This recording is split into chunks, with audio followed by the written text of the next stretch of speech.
تمہارا کہنا یہ ہے کہ ابراہیم اور اسماعیل اور اسحاق اور یعقوب اور ان کی اولاد یہودی تھے یا نصرانی تھے؟ تم جو کہتے ہو کہ یا یہودی ہو جاؤ یا نصرانی تب ہدایت پاؤ گے، تو ابراہیم یہودی تھے یا نصرانی؟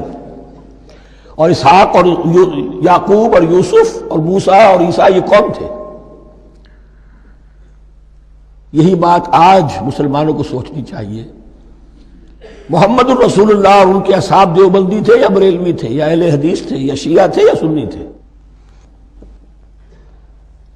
ان تقسیموں سے اوپر ہونے کی ضرورت ہے۔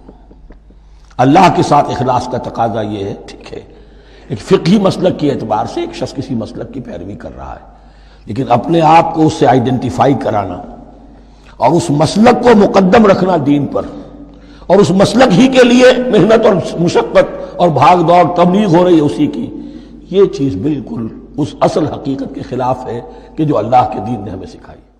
الإسلام على خمسة أركان في الدين